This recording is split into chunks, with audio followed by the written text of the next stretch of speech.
Welcome, everyone. Time for church. All you in the other room, look at the other room. How strange. Welcome.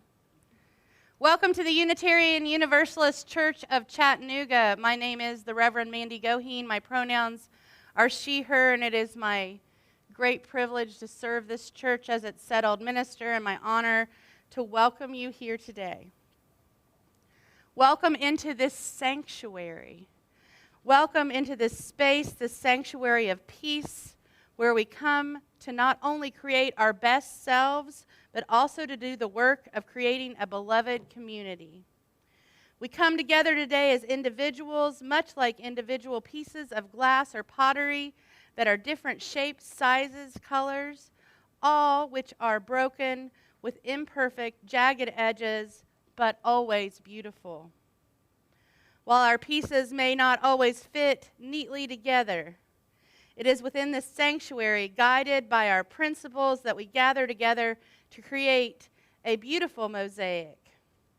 May the brokenness and beauty you find in one another's creative peace in this space fill our hearts with love as we create worship together today. It's so nice to welcome new faces and invite people into our traditions. And one of our traditions in Unitarian Universalism is lighting a chalice. I'd like to invite Emily up, our board rep today. Where did you go? Oh, find her. Eventually. It's time to light the chalice. We light chalices in Unitarian Universalist spaces all around the world to mark our time together as special, important, and sacred. We don't mark it as a time of perfection, but a time of being together, taking risks, and bravely loving. So in that spirit, please join me in our chalice lighting words. In the light of truth and the warmth of love, we gather to seek, to sustain, and to share. So I have been recently pointed out that I pick weird hymns. And I know that some really loving people were downstairs practicing today to play the hymn that I picked that goes with all the things I'm going to say, but maybe we don't know how to sing. So who is going to help with song leading today? Is it you, Rich? Okay, but before Rich, while he's getting all in his... And Sally. Okay, we're going to learn a new song today, but before we do... It's an old song, new to me.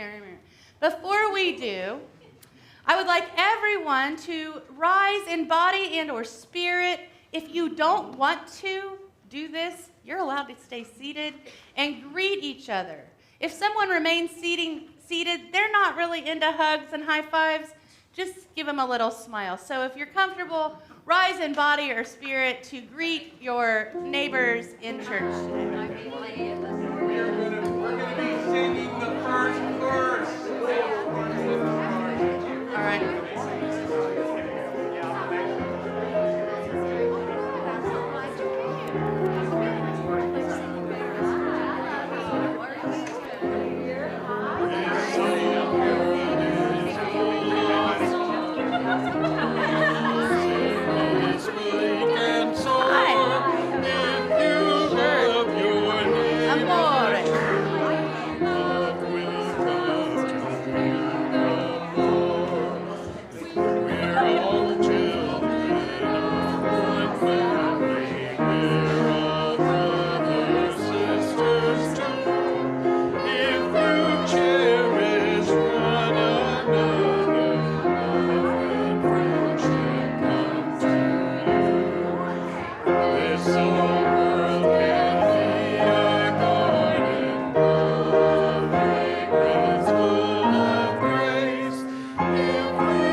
See how we did that a little different? She sang it, and we got a little up on that last verse to try to trick you, but it's really, this is a good song.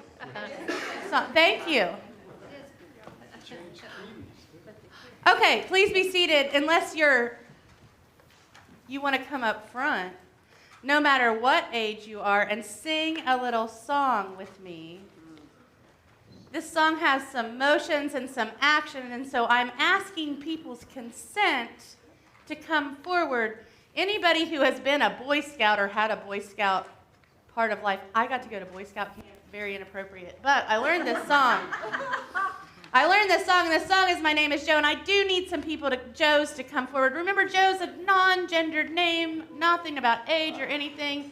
Come on up. Who knows this song? Who knows My Name is Joe? Oh, I need people who know My Name is Joe to come consensually, with a lot of pressure, up to the front. Now, I want to remind people that consent means just because you agreed to something right in this moment, it doesn't mean that you have to keep going the rest. So if you feel tired or overwhelmed, just relax. Just relax. So ready? No. Not ready. I'm going to sing it through once, and then we'll do it together. We'll sing this through, and I'll add something at the end. Hey, my name is Joe, and I work in a button factory. I've got a spouse and a dog and a family. One day, my boss came up to me and said, "Hey, Joe, are you busy?" I said, "No." They said, "Push this button with your right hand." Okay, you can all do this even sitting. Hey, my name is Joe, and I work in a button factory. I've got a spouse and a dog and a family. My boss said, "Are you busy?" I said, "No." He said, "Great. Push this button with your left hand." Hey, my name is Joe, and I work in a button factory. I've got a spouse and a dog and a family. One day, my boss came up to me and said, "Hey, Joe, are you busy?" I said, "No." He said, "Great. Push this button with your right foot." Let's sing again. Let's keep going. Hey, my name is Joe, and I work in a button factory. I've got a spouse and a dog and a family. One day my boss came up to me and said, "Hey, Joe, are you busy?" I said, "No." "Push this button with your other foot." Hey, my name is Joe, and I work in a button factory. A fronts and a chop. I can't do that. Are you busy? I said yes. Yes, I'm busy. Yes, I'm busy. Yes, I am busy. Whew, I'm so busy. I want to talk about consent and boundaries to everyone for just a moment before we sing again, and I knew I would be winded after that beautiful performance.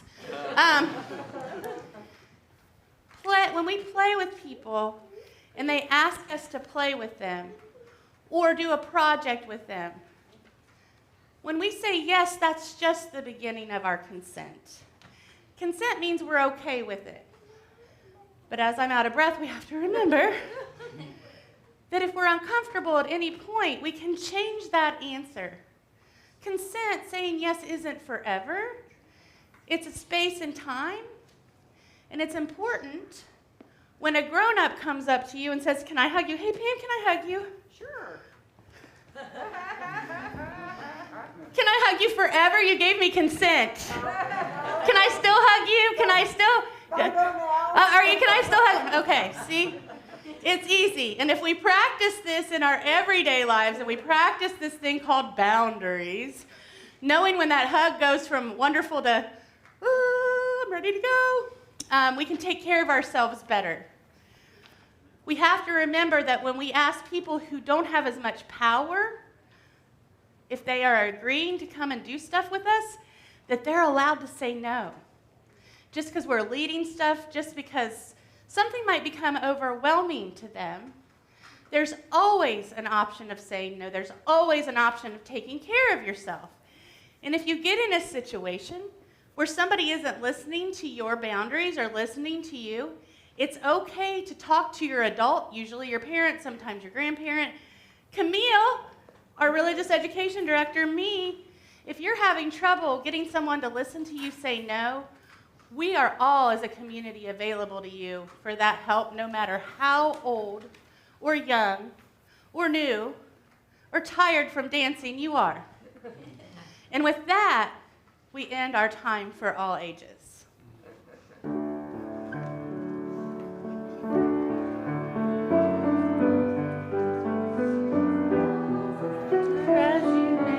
All children are invited to go downstairs for religious education.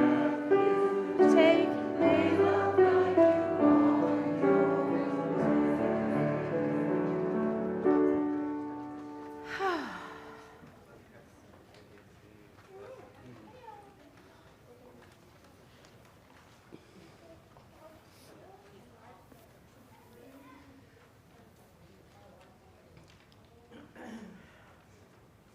Has anyone told you when you're tired, when you're sad, when you're struggling, you should just take better care of yourself?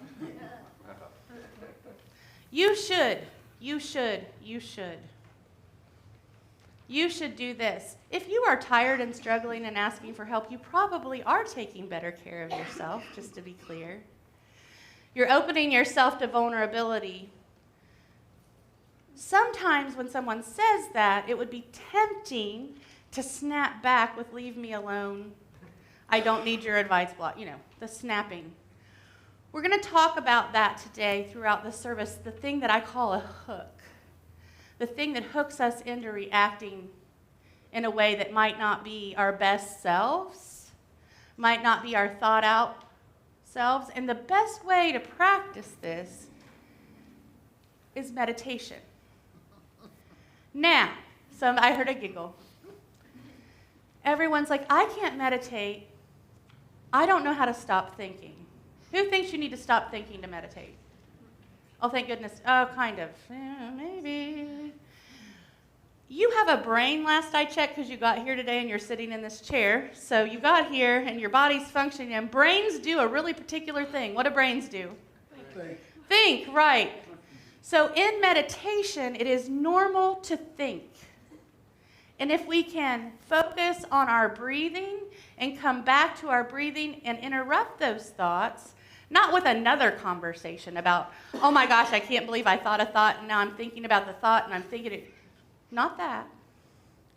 More of an invitation to remember your breathing and your quietness.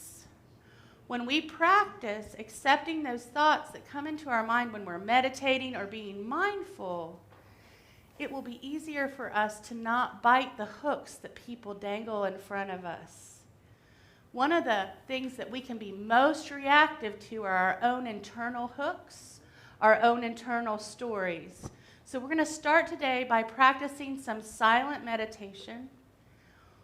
There will be a chime at the beginning and at the end.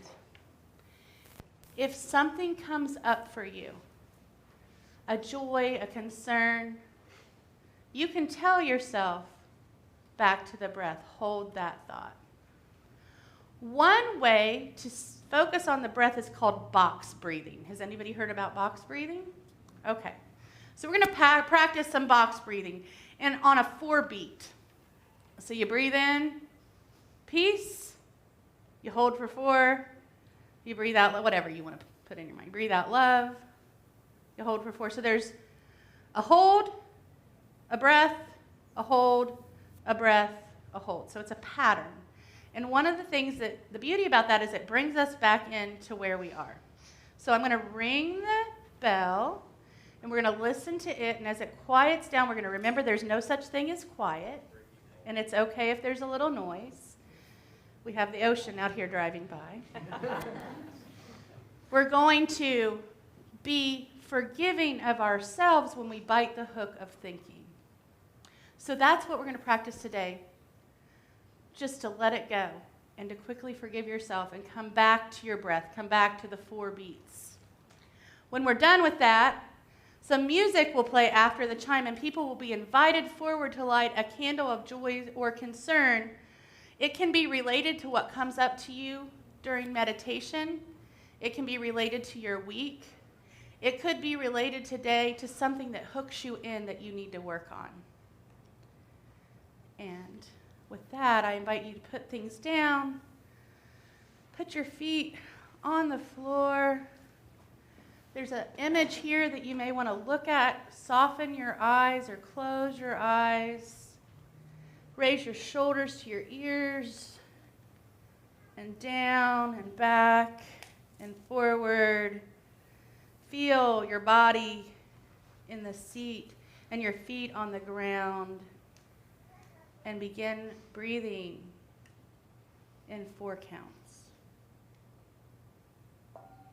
Oh.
It is likely that many joys and concerns and all those things are in people's hearts that weren't yet ready to come forward.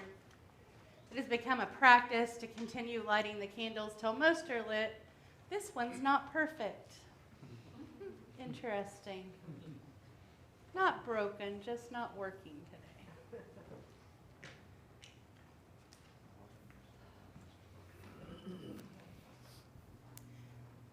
I'd like to invite the Spirit of love to surround us in these joys and concerns.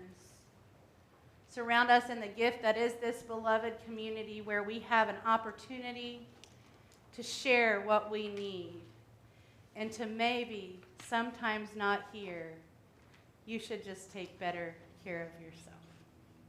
Maybe so.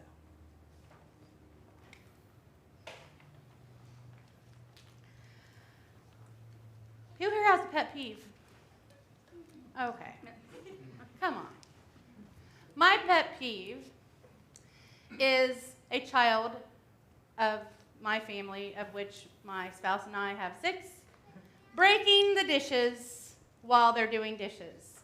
Because I know many times that dish gets broken because it is a ploy to overtake the parents and not do the dishes again. I have this whole conversation in my head about why the dishes weren't done properly and how they will have to do them forever if they break a dish.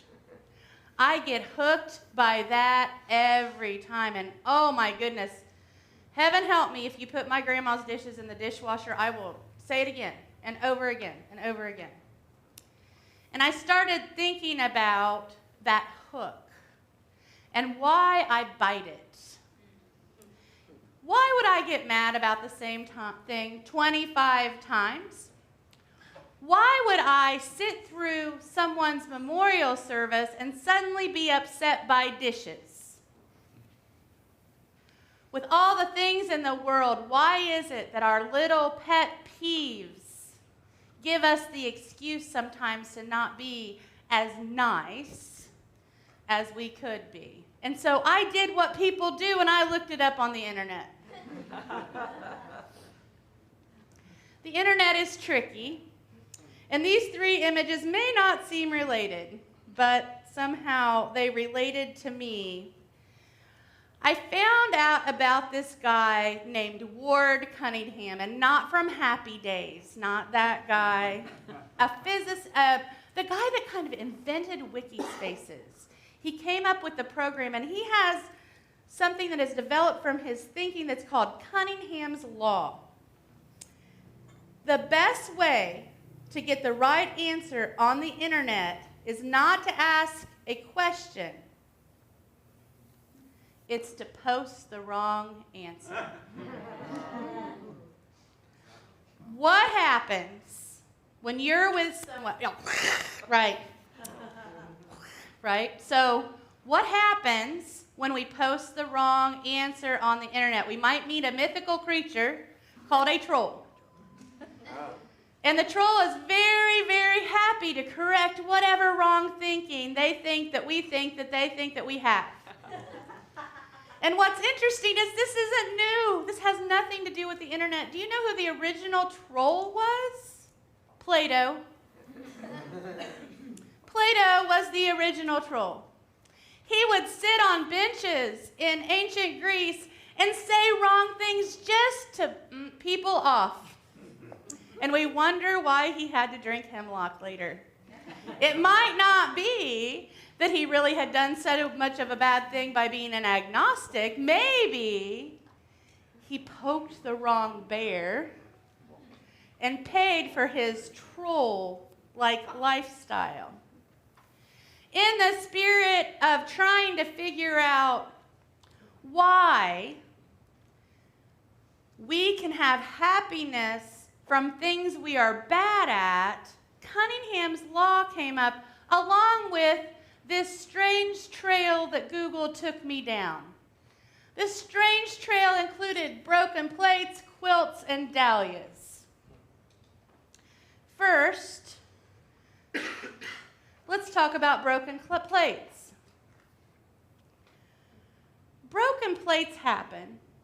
We can put them back together. As in restorative justice, things we put back together are never quite exactly the same as the beginning. We can create something new.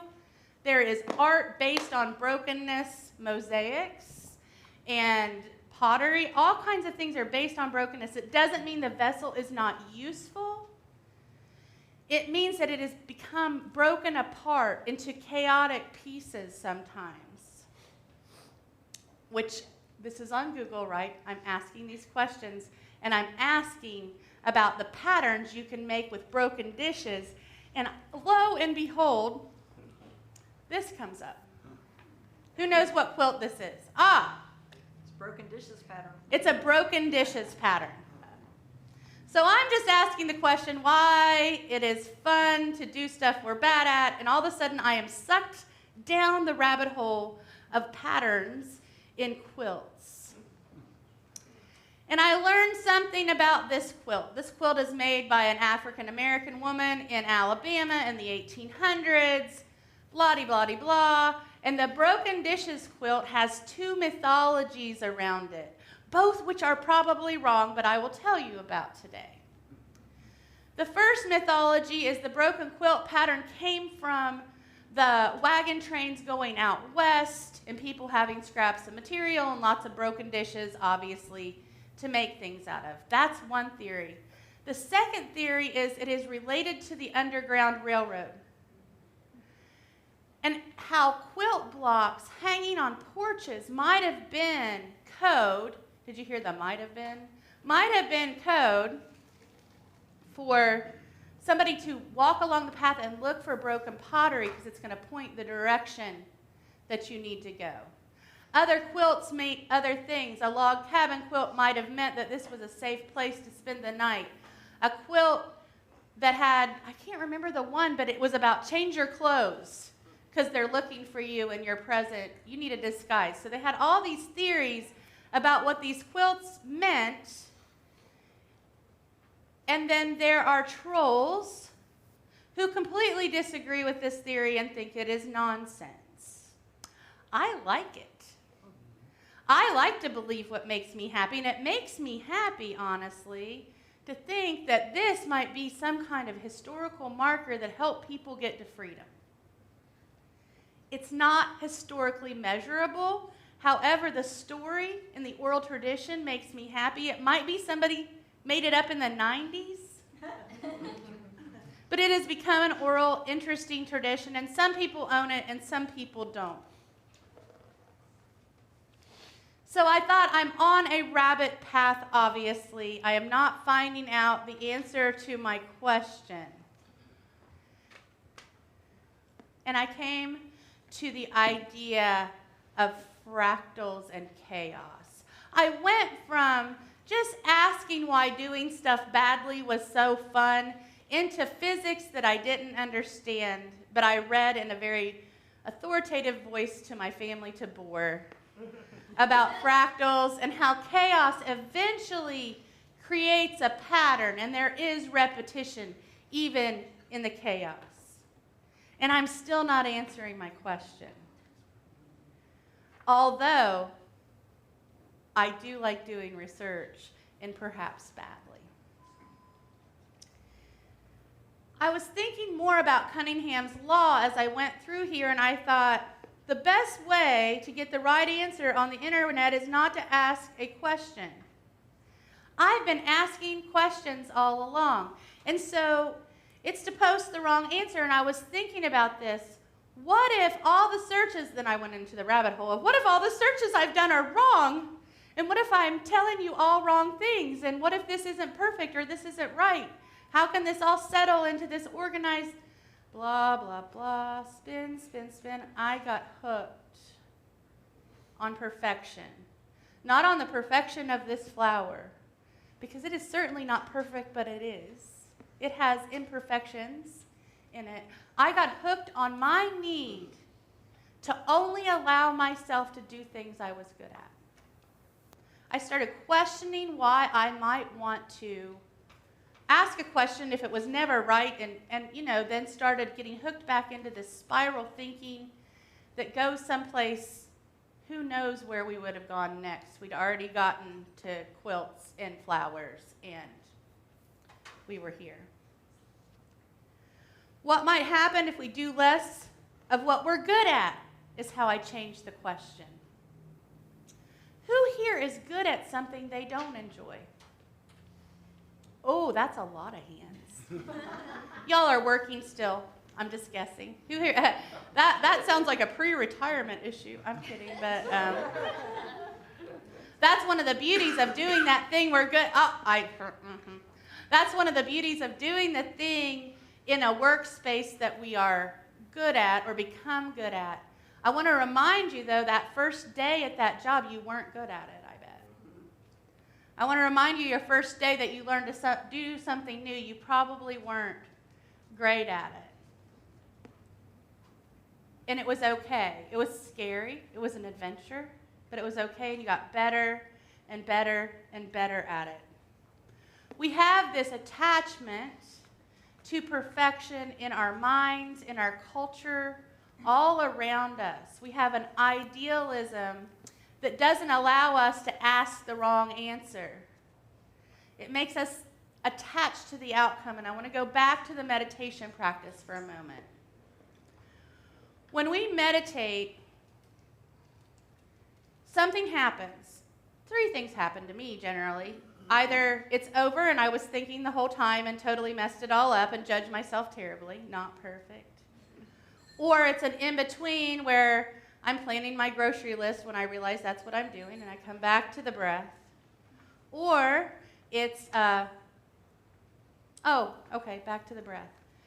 The greatest story I can tell myself during meditation that throws me off is how good I'm meditating. Wow, I am doing this great. Look at me breathing. And I'm like, wait a minute. There is no perfection in breathing. Breathing is perfect. There's no way to perfect it. I mean, if you're a marathon runner or out by running for Little Debbie today somewhere, or riding a bike or swimming for the triathlon, that's different. But there are people who have perfected their breathing, but their breathing is so perfect as it is. It's why we're here. Why would I want to perfect that more? I love talking to people. I don't always say the right thing. And I just was on a trip in Albuquerque, and I was talking to anybody who was hanging out. And there was a guy and his wife by the fire pit, and I was like, hello, people looking for some place to eat in Albuquerque. I think I'm an expert. Let me tell you where to go. So we went through the conversation of the best burger joint and all that, and we're talking. And I said, well, where are y'all from? And he said, oh, we're from Nashville. And I was like, well, hello, people from Nashville. I almost got hooked. Already. I am standing there as the embodiment of the president of the Women's Federation in a space where I get to run around and be that, and people like it instead of judge it. I'm watching TV in a place where the realty, LGBTQIA friendly, woman owned. I'm like, I have never seen that on a commercial in my life. These people must love me, right? Like this is such an easy place. And lo and behold, I run into people from Tennessee, and suddenly I am hooked about what I should and shouldn't say. They were on a road trip.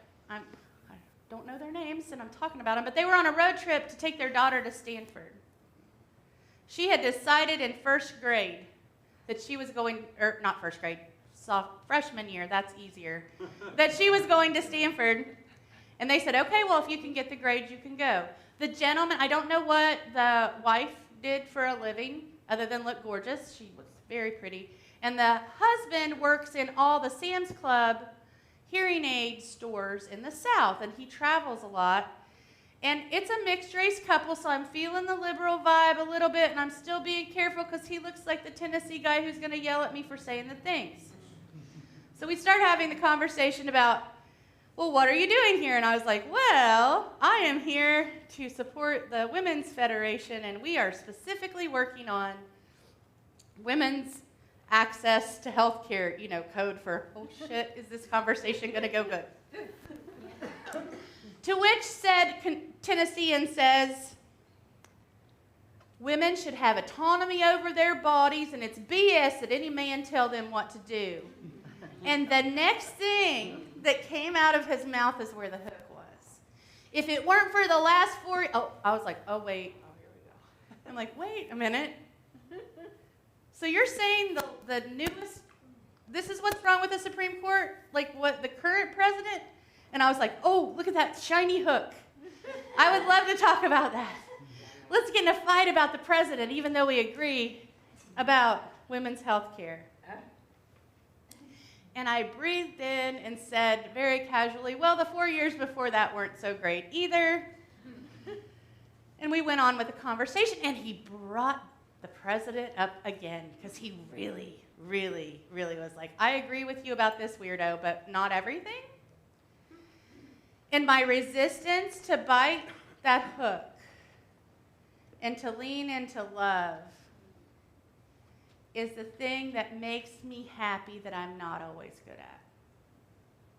Listening to people and thinking about how much collective energy and power we have together when we focus on our agreement. Not all the time, trust me. There are going to be times when we're opposite sides of the road protesting. It's just normal. But there are things that we can agree on. And this man and I, who I would have not assumed we agreed on anything, agreed that women should have health care in Tennessee. And I thought, well, maybe those people aren't as bad as I thought.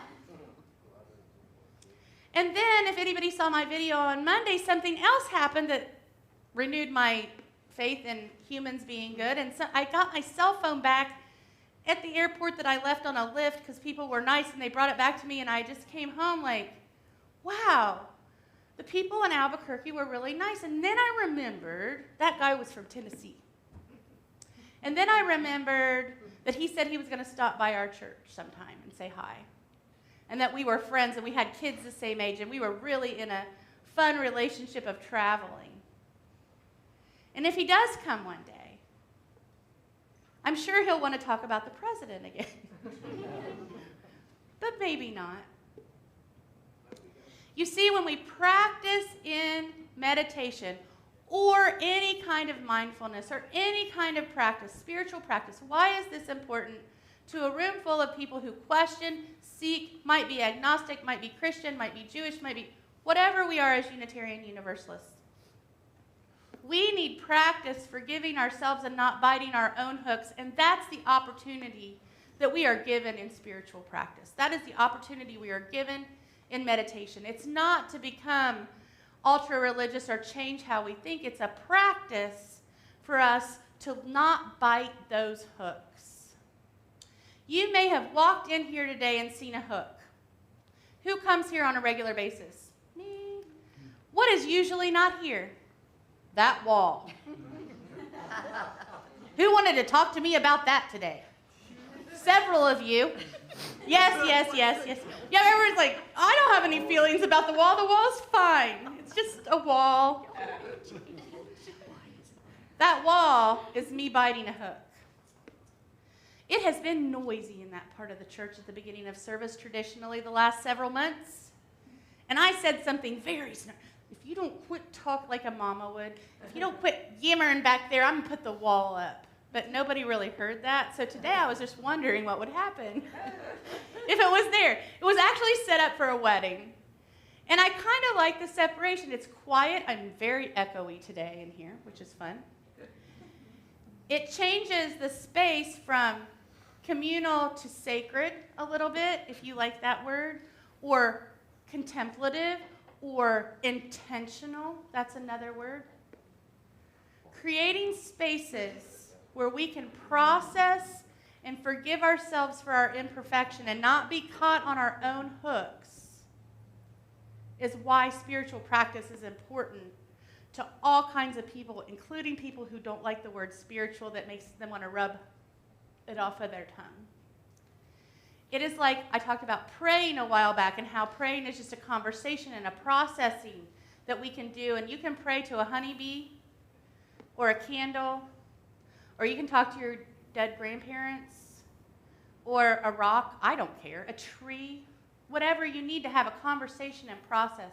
Some of us are oral processors, and we get into those spaces of being hooked when we mistakenly orally process with somebody who's not down with what we're saying. Meditation is processing. It's a way to become more immune to being perfect and more brave about being happy. Because some of the stuff that we do the messiest makes us happy. I'm a terrible gardener. I grow more compost than food. I really do. And I didn't even plant seeds. I just tore a bunch of stuff up this year. Don't look at me, master gardeners. It's okay. I can grow succulents outside in the summer. Huh. Anyway, but I love it. I love picking out seeds that I may or may not plant. I love the study of it. It makes me happy. It makes me happy to look at where the sunshine's hitting and predict what's going to happen. It makes me happy. I am not good at it. By practicing what we're not good at that makes us happy and taking time for spiritual reflection, it becomes easier and easier not to bite the hooks. And when we don't bite the hooks of perfection, the hooks of capitalism, the hooks of the patriarchy, whatever. When we practice not biting the hooks, it softens us in a way that we can love people in a different context and make more space in our heart for who they are. Find what you are bad at this week that makes you happy. Maybe you're a terrible watercolor painter. I don't know. Maybe you cannot play the piano but like banging on keys. It doesn't matter. But practicing that self-forgiveness and love while you're bad at something that you enjoy helps build our love muscles to be able to accept folks in the world that are different than us. Think of how many hooks we've bit that have ended relationships that could have been beautiful. Think about people we have turned away because of our assumptions that that guy from Tennessee wasn't worth talking to. We may not be the most eloquent at justice. We may not be the best spokesperson for Unitarian Universalism or whatever, but we are humans and we are practicing. And if we can be imperfect with other people, it gives them the invitation to be imperfect with us. And that's the sacredness of relationship. And if I were to venture a guess, that sacred space of relationship, specifically with someone you don't agree with, is exactly where that thing called God might reside.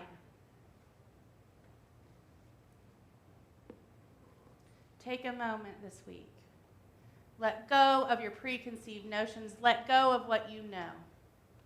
And lean into the wrong search answer on Google. Take the time to practice being wrong. Because you never know, when you lean into being wrong or bad at something, the wonders that will be available for you to discover. May it be so, and blessed be.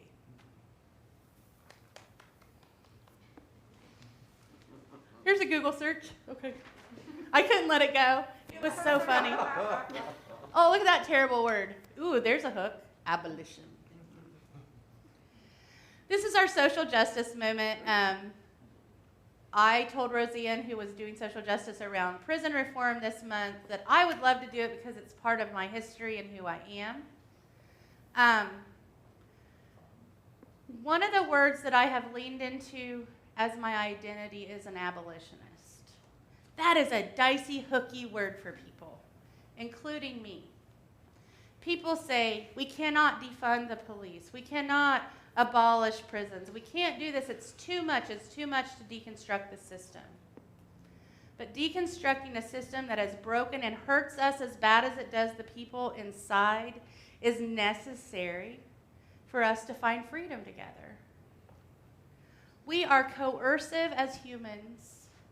We do the things that are easiest. We don't mean to harm sometimes. Sometimes it's just what we buy or what we do. But taking time to understand that abolition is not something that is over, because slavery really does still exist in prisons in the United States. When you say that, it's easier. When you admit to yourself, and it's hard, that prison labor is slave labor still, we can use the word abolition in a way that feeds us and teaches us who we are. The guards in the prison need abolition as much as the inmates. I've done a lot of prison work. In one of the prisons I walked into, I was doing a mindfulness class all about this letting go of the hook thing, and the guard said, well, why don't you teach us a mindfulness class? And I was like, well, I would love to. I would love to.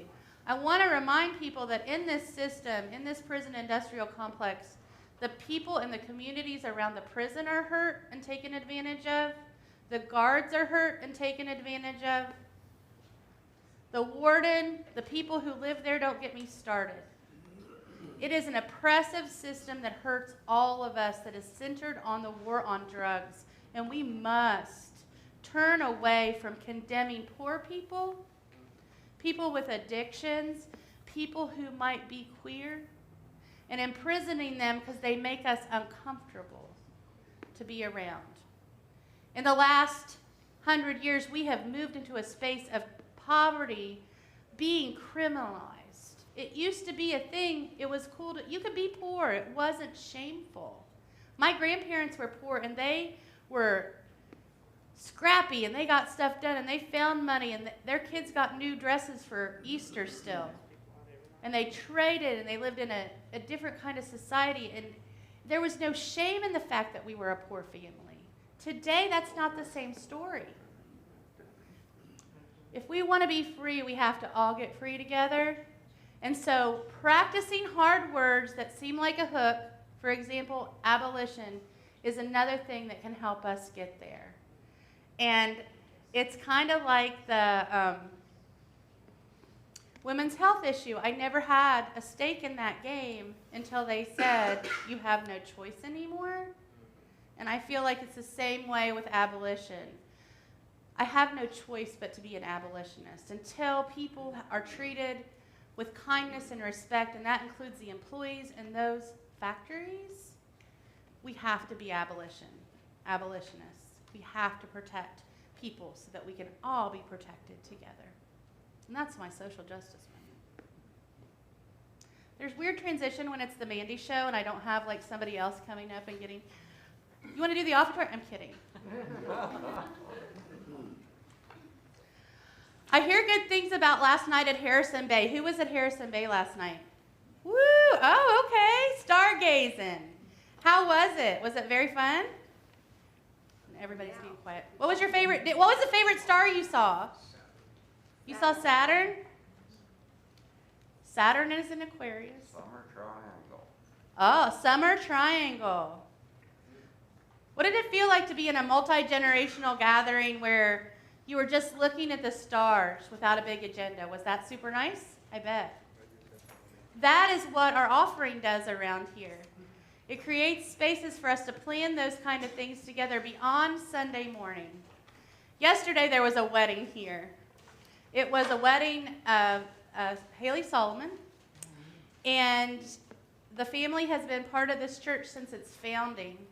And it felt like another one of those times. If you had seen the office administrator, Farron, and I on Thursday running around making this place look presentable for a wedding, well, you can just look at my office and see what happened. But it was a lot of work, but what it did is it brought people in who didn't know about our church. And when we're out and we're visible and we're doing activities together and we're supporting this community, it invites other people into this imperfect faith where we are exploring and learning to be good together. And that's really the heart of why we do our offering. And with that heart, if you have extra money today and you feel like giving it, if you're a person with great privilege, you are welcome. If this is not your day or you think that you're not feeling what I said today, you want to let the plate slide by, maybe you're new, That's okay too, because collectively is how we work, and collectively is how we maintain this space of love and justice and community. And with that, the offering will be gratefully received.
The reason I talked about Harrison Bay last night is I was going to talk about my stole, and I forgot.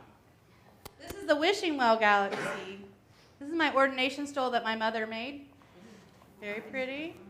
And I always find the stars a place of centering and a place of beauty and wonder and reminder of how little I am in the world.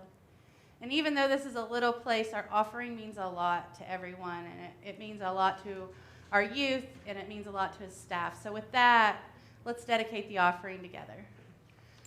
We give these gifts freely, committed to our mission to care, create beloved community, awaken hearts and minds, resist injustice and act with compassion, embrace life and care for the earth. To this work, we dedicate our offerings.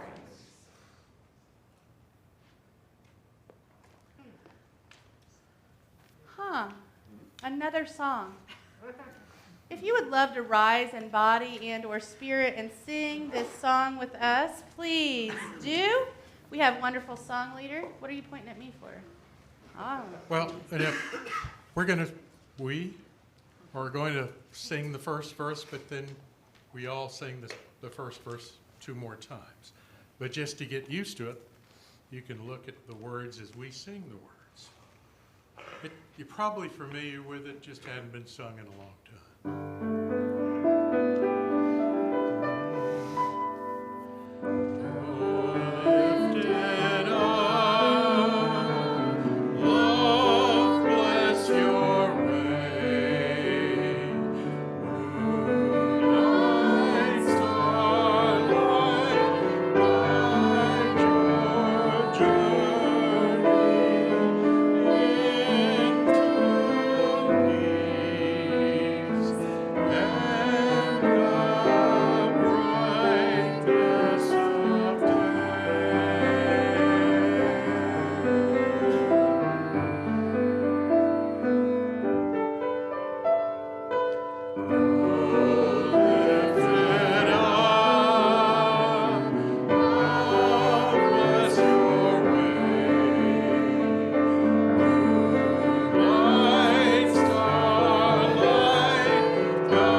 didn't it? That was beautiful. They did good. Y'all Woo! did good. Please be seated.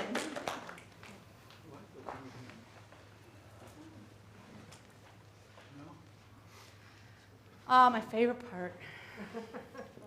So what? So I'm charging you to go out and be imperfect this week. And that seems a little scary, so I thought you all could use a blessing. And this is a blessing for risk takers and failures, and that seemed like the right blessing for us.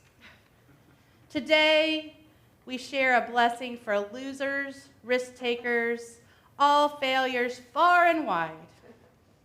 Blessed are they who fall in the mud, who jump with gusto and rip their pants, who skin the elbows, bruise the egos, for they shall know the sweetness of risk.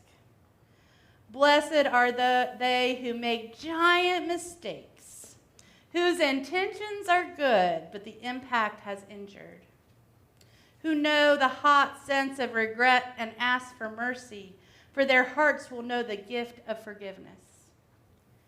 Blessed are they who have seen a D, F, or C, or any letter less than perfect, who are painfully familiar with the red pen and the labels less than, for they know the wisdom in the imperfect. Blessed are those who try again, who dust off, who wash up, who extend the wish for peace and return to the sites of failure, who are dogged in the pursuit, for they will discover the secret of dreams. Blessed are they who refuse to listen to the naysayers, for their hearts will be houses of hope. Blessed are those who see beyond the surface of another, for they will be able to delight in the gift of compassion. Blessed are they who stop running the race to help fellow travelers, who pick up the fallen, who stop for injured life, for they shall know the kindness of strangers. Blessed are they who wildly, boldly abandon winning, for they shall know the path of justice. Emily, can you please come and extinguish our chalice?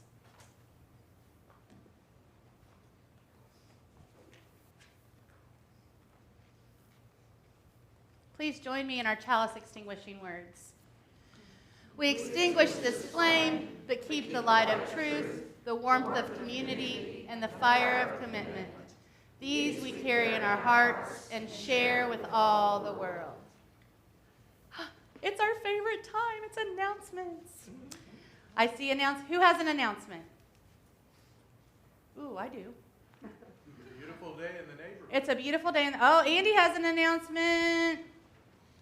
Here it comes. It's on the screen. It's on the screen, but yeah, it doesn't hurt to talk about stuff. It's on the screen, but I want to give the actual pronunciation because I've been saying it wrong this whole time. At 12:30 outside, near our maypole that's still been standing since May, we are going to have a Mabon celebration. Mabon. That's the Welsh pronunciation. I've been saying it Maybon. It is Mabon. So if you want to come celebrate the harvest with us and have a little snacks, there'll be some food, and we'll have a grand old time. So come down to the Mabon celebration. You know, my favorite part about this celebration is it's an invitation to let go of stuff that you didn't really get done. And I love that. Because sometimes we've got to let go of stuff that we really didn't get done. Does anyone else? Oh, announcement. Yeah. I knew it would become tempting. Ooh, sorry.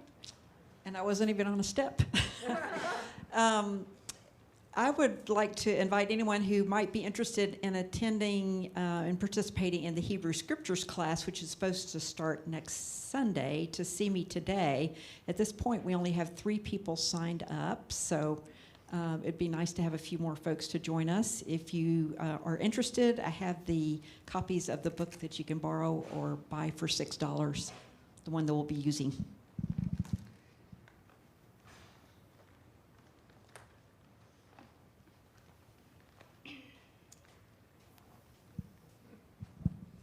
Hello, my name's Camille. I'm the DRE. Director of Religious Education. We like acronyms around here. We do. But last night we had our stargazing party, which was a lot of fun. You can see pictures.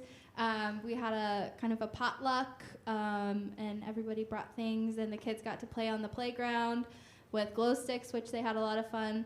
And then we had a fire and s'mores, and John Littlefield brought his telescope, so we got to see Saturn, which was really awesome. Also, there's a lot of light pollution, and it's hard to see stars. So that's why we should take care of our Earth. Also, we have this week on Wednesday our teen gathering at 6:30. It also is the potluck is happening at 6 p.m. So at 6:30 we'll have our Magic the Gathering with the teens, which is going to be a lot of fun. And then the next thing to look forward to in RE is October 7th. We're going to do a river rescue cleanup with the Tennessee River Rescue. So look for more information about that. Thank you. Oh, nobody? Okay, so the one thing I want to announce is I didn't want to drop all this meditation practice on you and just say, okay, go meditate, it'll be fun. Starting the first Tuesday in October, I am going to start holding a not-so-rush hour on Tuesday evenings from 5:30 to 7, and there'll be a time for mindfulness, meditation, not specifically Buddhist practices, but some of the benefits that Buddhism brings to us. And I thought it would be funny to do it during rush hour when it's really loud out there, because it will help us settle in. And so that will be beginning the 1st of October, and I will let you know. I think it'll be probably every week I'm here. We'll see how that all works out. Other things going on. I'm just going to say again that our office hours have changed. So we are in the office, and I say we like I'm really here the whole time, which I'm not. But Farron, who is our office administrator, and myself most of the time are in the office now Tuesday, Wednesday, and Thursday. We are loving that schedule. The reason we love it is we're coming in at 11 and staying till 6.